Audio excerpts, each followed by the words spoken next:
Welcome friends, வாங்க இன்றைக்கி நம்ம சுவையான ராகி தோசை இட்லி மாவு வச்சு இன்ஸ்டண்ட்டாக எப்படி செய்யலான்னு பார்க்கலாம்.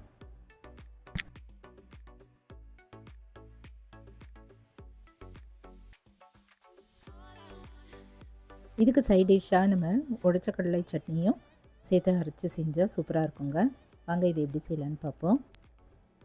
இப்போ அரை கப் அளவு கேழ்வரகு மாவு ஒரு பாத்திரத்தில் போட்டு 1 கப் அளவு இட்லி மாவு அதையும் இதோடு சேர்த்துட்டு ஒரு கரண்டி கூடையும் சேர்த்துட்டேங்க. போட்டுட்டு நம்ம கரைச்சிக்கலாம். இது கூடவே மொறுமொறுப்புக்காக 1 டேபிள் ஸ்பூன் அளவு அரிசி மாவும் சேர்த்துட்டேன். அரை டீஸ்பூன் ஜீரகம் இது போல் உள்ளங்கையில் வச்சு தேய்ச்சிக்கலாம். அதையும் இது கூட ஆட் பண்ணிக்கலாம். இப்போ கொஞ்சம் கொஞ்சமாக தண்ணி ஊற்றி நல்லா தண்ணியை கரைச்சிக்கலாங்க. இது கூடவே நம்ம ஒரு வெங்காயம் பொடியாக அரிஞ்சது அதையும் சேர்த்துட்டு நல்லா கரைச்சிக்கலாங்க. உப்பு வந்து ஆல்ரெடி இந்த மாவில் இருக்கிறதால, இட்லி மாவில் இருக்கிறதால பார்த்து இதில் சேர்த்துக்கலாம். 1/4 டீஸ்பூன் அளவு உப்பு சேர்த்துட்டு நல்லா கரைச்சிக்கலாம்.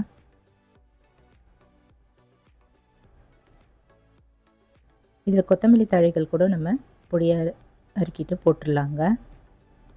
பச்சை மிளகாய் இருந்ததுன்னா அதையும் நம்ம இதில் சேர்த்துக்கலாம்.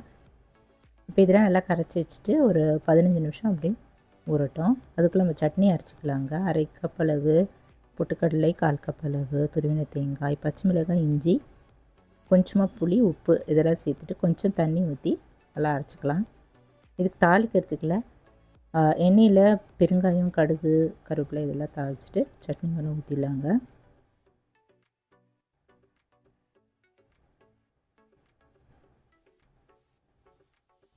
இப்போ இந்த மாவு நல்லா ஊறிடுச்சு.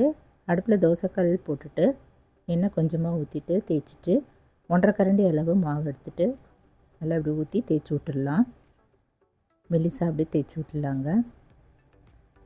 கொஞ்சம் வெந்ததும் எண்ணெய் சுற்றியில் ஊற்றிட்டு திருப்பி போட்டு அடுத்த பக்கமும் நல்லா வேகட்டும். மேலே கொஞ்சம் லைட்டாக எண்ணெய் அப்படியே தெளிச்சிடலாம். நல்லா சூப்பரான இன்ஸ்டன்ட் ராகி தோசை இட்லி மாவு வச்சு இன்றைக்கி மார்னிங் செய்திருந்தாங்க. நீங்களும் ஒரு முறை இந்த போல் இன்ஸ்டண்ட்டாக ராகி தோசை இட்லி மாவோடு சேர்த்து செய்து பாருங்கள். கூடவே கடலை சட்னி, பொட்டுக்கடலை சட்னியும் அருமையாக இருந்தது. ட்ரை பண்ணி பார்த்துட்டு எப்படி இருக்குன்னு சொல்லுங்கள். இந்த வீடியோ பிடிச்சதுன்னா என்னுடைய சேனல் சப்ஸ்கிரைப் பண்ணிக்கோங்க. குக்கிங் வித் சித்ரா அன்பு சேனலை சப்ஸ்கிரைப் பண்ணிக்கோங்க. லைக் பண்ணுங்கள், ஷேர் பண்ணுங்கள், கமெண்ட் பண்ணுங்கள். தேங்க்ஸ் ஃபார் வாட்சிங். நன்றி, வணக்கம். நம்ம அடுத்த வீடியோவில் பார்க்கலாம்.